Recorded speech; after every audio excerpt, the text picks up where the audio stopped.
uJesu Kristu uyinkosi, uJesu Kristu uyinkosi, uJesu Kristu uyinkosi.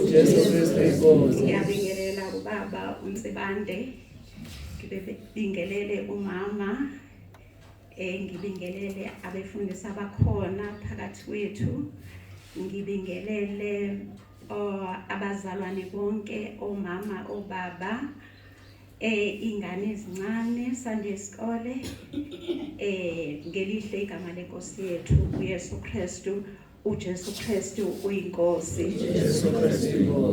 Bangcwele ndize apha ukuzobulela nje uThixo, uJesu Kristu uyinkosi.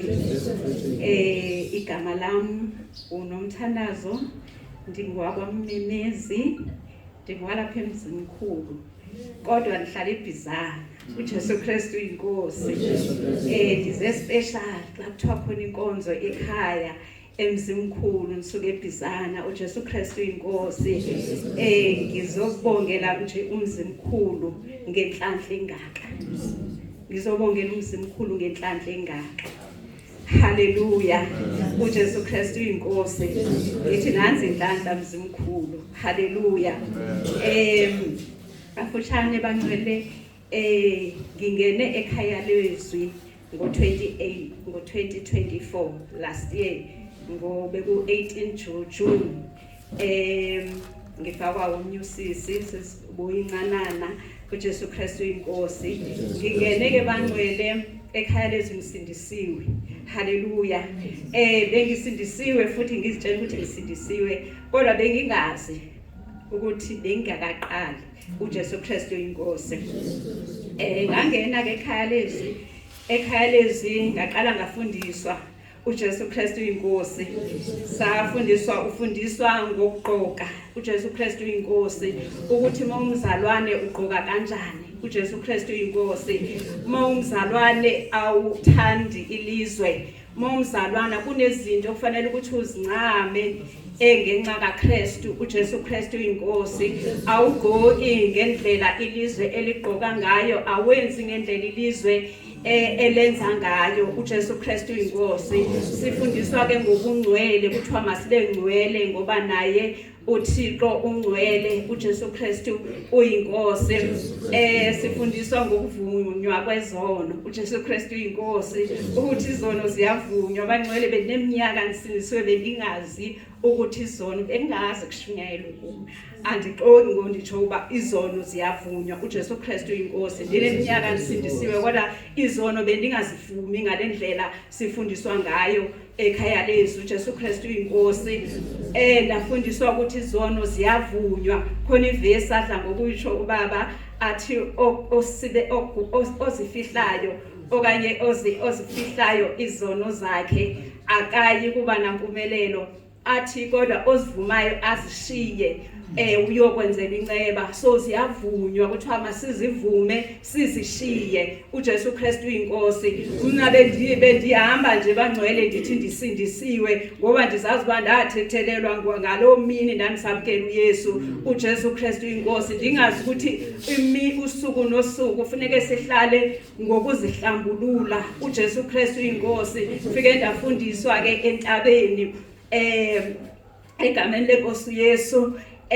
Safundiswa nangesivumo.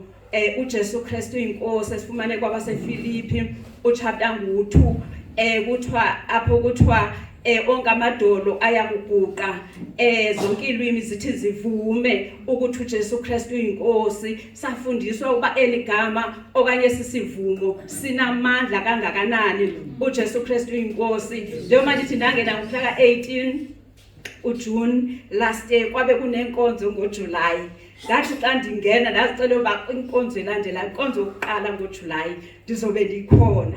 Ndandingenayo imali yokuya bangcwele, kodwa uThixo walenza icebo. uJesu Kristu uyinkosi. Ndaye enkonzweni, ndasikeleleka kakhulu, ngafunda kakhulu uJesu Kristu inkosi ngenxa yexesha ngeke ndichaze izinto ezininzi ndabuya nje sibambile isivume sithi uJesu Kristu inkosi ndasifaka ebantwaneni bami ekhaya uJesu Kristu inkosi ukungqina bami ulapha ke bangcwele ekhayeni lam kukhona isifo esihlaselayo esi-asthma so sasikumama wami then ke ngokusingenela nasebantwaneni uthe unyaka ophelile emveni nje sendibile ezinkonzweni ndasiva uba siqala mina ngoku siyakwazi ukuthi siqale emntwaneni emncinci okanye siqale somdala so ndasiva sifa no iqala mina le why inatsika yami nje isifuba sami sihohoza kanje and beyithanda ukundenza ebusuku lento